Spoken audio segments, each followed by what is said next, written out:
እንደምን አላችሁ? የሚገርም ዜና ነው ይዤላችሁ የመጣሁት። መካከለኛው ምስራቅ እንዴት አደረች የመሳሰሉትን ነገሮች እኔ እስቲ በጣም ይገርማል። በቃ አሁን እስራኤል እና አሜሪካ ለብቻቸው ኢራንን ማሸነፍ እንደማይችሉ የተረዱ ነው የሚመስለው። በቃ ተረድተዋል። አሁን የሆነ ፍራስትሬት ማድረግ የጀመሩም ይመስላል። የሆነ ነገር ስታየው ገባችሁ? ትራምፕ በይፋ ኔቶ አሁኑኑ ካላገዝከኝ መጪው ጊዜ ጥሩ አይሆንም ብሏል። ማለት ያው እያስፈራራ እንደሆነ ነው የሚገባን።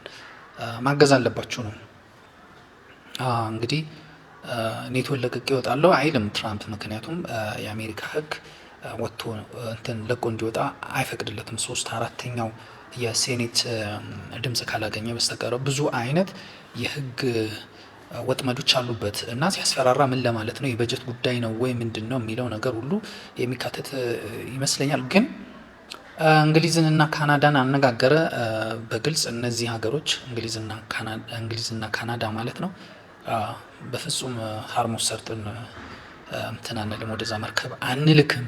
በተለይ እንግሊዝ እዛ አካባቢ የተጠመዱ ውሃ ውስጥ የተጠመዱ ጸረ መርከብ እንትኖች ፈንጂዎችን ለማምከን ድሮኖችን ልልክ እችላለሁ፣ እንደዛ አድርጋለሁ። ከዛ ውጭ ግን ህንፃ ውስጥ መግባት አልችልም ብላለች። ትክክል ናት።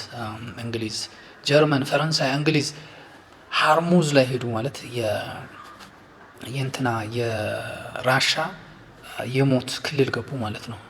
ራሻ እንግሊዝን በደንብ እጅግ በጣም በሰፊው የምትፈልጋት ሀገር ናት። በደንብ ዩክሬን ላይ ባሳየችው የተለያየ ነገር ማለት ነው በራሻ ላይ ብዙ አይነት ጥቃት እንዲደርስ አድርጋለች። ከኋላ ሆና በቴክኖሎጂ በምን እገዛ አድርጋለች። ስለዚህ አንለቃትም ሲል ነበረ የሆነ ጊዜ ፑቲን። ከዚህም የተነሳ እንግሊዝ ዜጎቿን ሁሉ እስከ ማስጠንቀቅ እንግሊዛውያን ተነሱ፣ ራሳችሁን አዘጋጁ፣ ልትወረሩ ነው ሁሉ እስከ ማለት ደርሳ ነበር። እና እዛ የምትሄድበት ምክንያት አይኖርም። እውነት ለመናገር ኢራንን ፈርታ ብቻ አይደለም፣ ራሻን ፈርታ እዛ አትሄድም። ጀርመንም ፈረንሳይም። ጀርመን ራሱ እንደዚሁ ብላለች። በጦር መሳሪያ ዙሪያ ፖሊሲዋን ለብዙ ጊዜ የቆየ ፖሊሲዋን የለወጠችው በራሻ ምክንያት ነው፣ ስጋት ስላለባት ነው። እነዚህ ሀገሮች ወደዛ ሄዱ ማለት በቃ ራሻ የሆነ በቃ እናንተ ብላ እና እንዲህ ብላ በቃ በቀል የምትወጣ ይመስለኛል። የበቀል ክልል ነው ያ ክልል እነሱ እና እንደማይሄዱ የታወቀ ነው። እና ትራምፕ አሁን ይሄ ለአንድ ሳምንት የቆየው ይሄ ኦፌንሲቭ የሚባለው ማለት የማጥቃት እንትኑ ትቶት አሁን ሃርሙዝን ክፈቱ አትክፈቱ የሚል በቃ የሆነ ራስን የመከላከል አይነት ነገር በቃ ምክንያቱም ገበያው ከሾቀ የዓለም ገበያ ኮላፕስ ካረገ አሜሪካ ናት እንትን የምትለው። ይሄ ማንም ያውቃል። አንድ ቲክቶከር ሁሉ ያውቃል። እኔ ሁሉ አውቃለሁ ይህን ነገር እንደሚሆን መጀመር አይደለም ሀገር መሪው ትራምፕ ይቅርና አሜሪካ እንደዚህ አይነት ጦርነት ውስጥ ከገባች ጣጣው ብዙ ነው። ይዛ የምትመጣው ነገር ብዙ ነው። ለክብሯም ለምኗም አይመጥንም ስንል ነበር። ትራምፕ ይህን ሳያቀርቱ ነው ወይ ውዶ ነው በቃ። ግን አሁን ስታዩት በቃ አሁን የኢራን የመከላከል እንትን ኢራን ትከላከላል። ዲፌንስ ፖዚሽን ላይ ነው ያለችው። ያ ዲፌንስ ፖዚሽን ለአሜሪካ እንደ ጥቃት ነው የሚቆጠረው። እያጠቃችን ነው ብሎ ነው የሚያስበው። እሱ ደግሞ እንደገና ዲፌንድ እያደረገ ነው። የአንዱ ዲፌንስ ለአንዱ ጥቃት ነው፣ የአንዱ ጥቃት ለአንዱ ዲፌንስ ነው። ገባችሁ? አሁን ያለው እንትን ማለት ነው። ዞሮ ዞሮ ምን ልላችሁ ነው፣ አሁን ጦርነቱ የሆነ ደረጃ ደርሷል። ምንድነው ስታክ አድርጓል ማለት ነው የምንችለው። በቃ ኢራን ከፈለከው የካርግ እንትን የጦር ቤዙን ብቻ አይደለም የኦይል ተርሚናሎቹን ምቷቸው እያለች ነው። አፍ አውጥታ ባትልም ምንም አትጨነቅም። በቃ እየሰጠችው ባለው ሪስፖንስ ስትረዱ ምቱ እመታለሁ። የሳውዲ አረቢያን የውሃ ማጣሪያን አውድሟለሁ፣ ከዛ ምን እንደምትሆኑ እናያለን እያለች ነው። እዛ አካባቢ ያለውን ነገር አልተውም እያለች ነው። እንግሊዝም እገባለሁ ካልሽ ግቢ እያለቻት ነው። እና አሁን የሚዲያ ትርክቱንም እየተቆጣጠሩት ነው ኢራኖች። የ9/11 አይነ ሽብር ሊነሳ ስለሚችል አሜሪካ ውስጥ እኛ የለንበትም እያሉ ነው እንትኖች ኢራኖች። ያ ማለት ስለሚነሳ አይደለም። አሜሪካኖች ያን ትራውማ ይዘው እንዳሉ ያውቃሉ። ያንን ትራውማ መቀስቀስ በራሱ ያንን ወሬ ማናፈስ በራሱ ከፍተኛ የሆነ የፕሮፓጋንዳ እንትን ነው፣ ጦርነት ነው። እና በጣም በአደገኛ ሁኔታ ነው ያለው ሌላችሁ ነው ማለት ነው። እንግዲህ ትናንትና በኢትዮጵያ ጉዳይ ላይ ፖስት ያደረግኩት በህወሓት በኤርትራ በምን ጉዳይ ላይ ዩቲዩብ ላይ ነው ያስቀመጥኩት። በጣም ቆንጆ ማለት ነው፣ ገብታችሁ ብታዳምጡት። እና አሜሪካ ከአብይ የሚፈልጉት ለውጥ በሚል ርዕስ ነው። እዚህ ላይ ዝም ብሎ ሃይላይቱ ብቻ ነው ያስቀመጥኩት።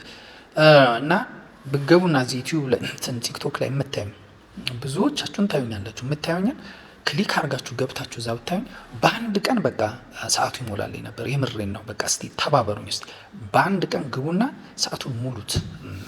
በቃ ይሄ የሚጠበቅ ሰዓት አለ አይደለም? ሰብስክራይበር ሞልቶልኛል፣ ግን ሰዓቱ ገና ነው። እሱን እንድታስተካክሉልኝና ሙሉ ፖድካስት እንዲጀምር እንድታደርጉ ነው ማለት ነው። ሌላ ምነግራችሁ ምን መሰላችሁ?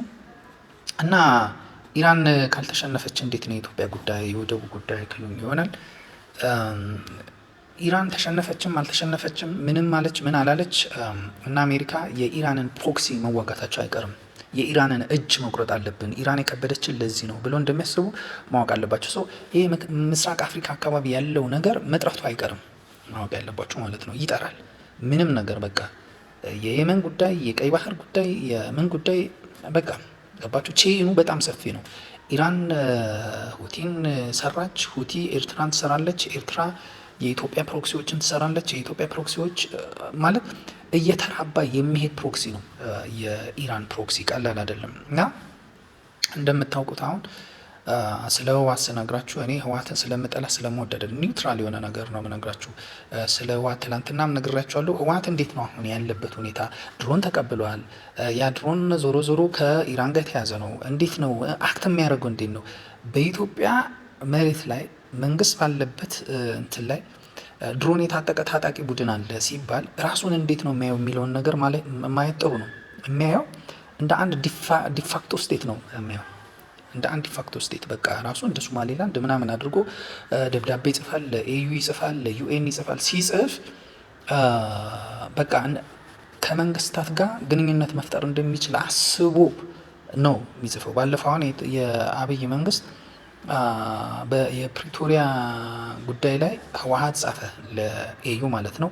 ኤዩ ደግሞ ተደራደሩ ምናምን አለ። የኢትዮጵያ መንግስት በጣም ተናደደ። በሀገር ጉዳይ በውስጥ ጉዳያችን ጣልቃ አትግቡ አለ። ለምን አለ? ዞሮ ዞሮ ህወሓት የሚፈልገው ድርድርን አይደለም፣ መልስ እንዲሰጡት ነው። መልስ በተሰጠው ቁጥር እውቅና እየተሰጠው ራሱ እንደ ስቴት ማለት ነው። በዩኤን ሪኮግኒሽን ምናምን ባይሰጠውም እንደዚህ አይነት ቻናሎች ማድረጉና በዛም ተቀባይነት ማግኘቱ እንደ አንድ በቃ ዲፋክቶ ስቴት አክት እያደረገ እንደሆነ ፊል እንዲያደርግ ይረዳዋል። ጣልቃ አትግቡ አለ እና ዞሮ ዞሮ ምን ልላችሁ ነው፣ አሁን ኢትዮጵያ ውስጥ ያለው ነገር ቀላል አይደለም። መንግስት ላይ ያለውም ጫና ከፍተኛ ነው። ጅም ጋር ከምንም ጋር የተያያዘው ነገር ከባድ ነው። ግን ኢትዮጵያ አሁን ክሌም የምታደርገው ዘ ሆል ኤርትራ ነው ወይንስ አሰብን ብቻ ነው?